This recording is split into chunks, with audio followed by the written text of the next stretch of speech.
వెన్నుపోటు అనే పదానికి నిలువెత్తు నిదర్శనం మాజీ ముఖ్యమంత్రి జగన్మోహన్ రెడ్డి అని తెలుగుదేశం పార్టీ కాకినాడ రూరల్ నియోజకవర్గం కోఆర్డినేటర్ కటకంశెట్టి వెంకట ప్రభాకర్ బాబీ పేర్కొన్నారు. తెలుగుదేశం పార్టీ కాకినాడ రూరల్ నియోజకవర్గం కోఆర్డినేటర్ కటకంశెట్టి బాబీ తన కార్యాలయంలో ఏర్పాటు చేసిన మీడియా సమావేశంలో ఆయన మాట్లాడుతూ మాజీ ముఖ్యమంత్రి వైఎస్ జగన్మోహన్ రెడ్డి జూన్ 4వ తేదీన వెన్నుపోటు దినంగా ప్రకటించడం జరుగుతుంది. నిజానికి వెన్నుపోటు అనే పదానికి నిలువెత్తు నిదర్శనం జగన్మోహన్ రెడ్డి అని విమర్శించారు. వాస్తవానికి జూన్ 4వ తేదీ ఆంధ్ర రాష్ట్ర అభివృద్ధికి సువర్ణ అధ్యాయం ప్రారంభమైన రోజని, దుర్మార్గ పాలనకు ప్రజలు చరమగీతం పాడిన రోజని అన్నారు. గత వైసీపీ పాలనలో చేసిన అరాచకాలకు చరమగీతం పాడుతూ కూటమి ప్రభుత్వాన్ని ఎన్నుకున్న ప్రజలకు జూన్ 4వ తేదీ పండుగ దినమని, ఆ రోజు రాష్ట్ర ప్రజలంతా సంబరాలు చేసుకోవాలని పిలుపునిచ్చారు. ఈ సమావేశంలో రాష్ట్ర SC corporation director Kollabathula Apparao, రాష్ట్ర గౌడ్ కార్పొరేషన్ డైరెక్టర్ మట్ట ప్రకాష్ గౌడ్, కాకినాడ రూరల్ మండల అధ్యక్షులు రామ్దేవ్ సీతయ్యదోర, కరప మండల అధ్యక్షులు దేవు వెంకన్న, కరప మాజీ ఎంపీపీ గులిపల్లి శ్రీనివాస్, కాకలపల్లి చలపతిరావు, కౌజు నెహ్రూ, లోవరాజు, గేసాల శ్రీనివాస్, మార్కండేయులు, దొరబాబు, గుమ్మల వీరబాబు, తెలుగుదేశం నాయకులు, కార్యకర్తలు పాల్గొన్నారు. మత్స్యకారులకి 217 జీవో క్యాన్సిల్ చేసి ఈరోజు ప్రతి మత్స్యకారుడికి 20,000 రూపాయలు ఆర్థిక సహాయం అందించిన ప్రభుత్వం మా నారా చంద్రబాబు నాయుడు గారి ప్రభుత్వం. అదే కాకుండా 203 అన్నా క్యాంటీన్లని ఈ రోజు ఓపెన్ చేశారు.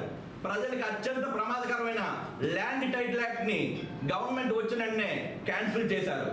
ధాన్యంని ప్రభుత్వ బకాయిల్ని లాస్ట్ గవర్నమెంట్లో ఉన్న 1674 కోట్లు రిలీజ్ చేసి రైతులను ఆదుకున్నారు. అదే కాకుండా బీసీలకు కోసం ఈ సంవత్సరం బడ్జెట్లో 45,000 కోట్ల ఇచ్చి బీసీలని ఎస్సీలని ఆదుకున్నారు.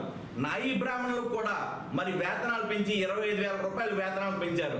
చేనేతలకు కూడా జిఎస్టీని రద్దు చేశారు.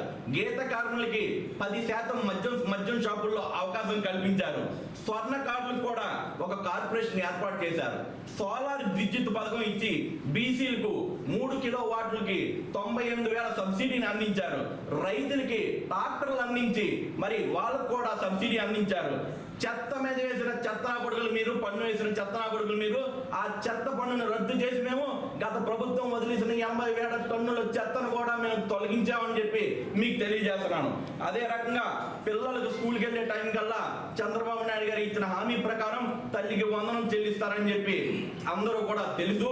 అదే రకంగా ఆగస్టు 15వ తారీఖు కల్లా మహిళలందరికీ కూడా బస్సులు ఫ్రీ బస్సు ప్రయాణం కలగజేసుకున్నందుకు చంద్రబాబు నాయుడు గారికి అందరూ కూడా హర్షాలు వ్యక్తం చేస్తున్నారు.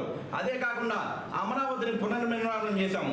అదే కాకుండా ఇంటర్నేషనల్ స్టేడియాన్ని తీసుకొచ్చి అమరావతి ఖ్యాతి ఏంటో చంద్రబాబు నాయుడు గారు, కూటమి ప్రభుత్వం ఖ్యాతి ఏంటో చెప్తున్నాము. ఈ రోజు పోలవరం ప్రాజెక్ట్ ని పరుగులు పెట్టిస్తున్నాము. కొత్త విమానాశ్రయాలను నడిపిస్తున్నాము.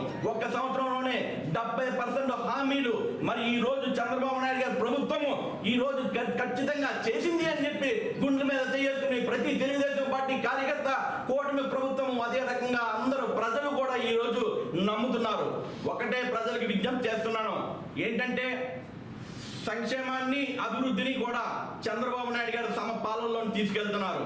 ఈ సంక్షేమాన్ని అభివృద్ధిని దారి మళ్లించని, ప్రజా దృష్టిని దారి మళ్లించడానికి వాళ్ళ కుంభకోణాలు బయటపడుతుంటే, ఒక్కొక్క కుంభకోణం బయటపడుతుంటే వాటి నుంచి ప్రజా దృష్టిని దారి మళ్లించడానికి జగన్మోహన్ రెడ్డి గారు ముఠా చాలా ప్రయత్నిస్తున్నారు.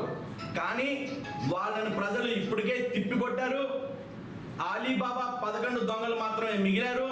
వాళ్ళు కూడా నెక్స్ట్ టైం ఉండరు. ప్రజలందరూ కూడా చంద్రబాబు నాయుడు గారు, పవన్ కళ్యాణ్ గారు పాలన కోరుకుంటున్నారు.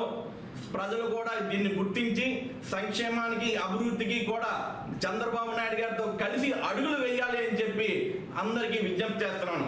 ఉన్నటువంటి ఈ నియోజకవర్గం నుంచి తరిమి కొట్టడానికి కనీ విని ఎరగని రీతిలో 77,000 మెజార్టీ కాకినాడ ఊర్లో తీసుకురావడానికి కారణం ఏంటనుకున్నారు? జగన్మోహన్ రెడ్డి గారి యొక్క ప్రభుత్వం ప్రజలకు పొడిసినటువంటి ఎన్నుపోటు వల్లనే అంత అత్యధిక మెజార్టీతో గెలిచేటటువంటి కారణం.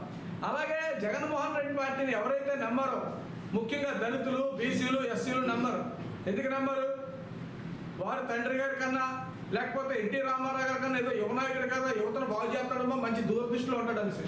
కనీసం ఆంధ్రప్రదేశ్ వెళ్ళిపోయేటప్పటికి వేల బడ్జెట్లో ఉన్నటువంటి రాష్ట్రాన్ని సంక్షోభంలో నెట్టేసి సంక్షేమం అనేది ఏదో చూపించలేక, సంక్షేమం చేయలేక చేతులు ఎత్తేసి 60 కార్పొరేషన్లు ఎట్టి 60 చైర్మన్లకు జీతాలు ఇవ్వలేక ఆఖరి రోజు కుర్చీలు ఇచ్చినటువంటి పార్టీ మీద మీరు సంక్షేమం గురించి మాట్లాడతారా? ఏం మాట్లాడతారు మీరు?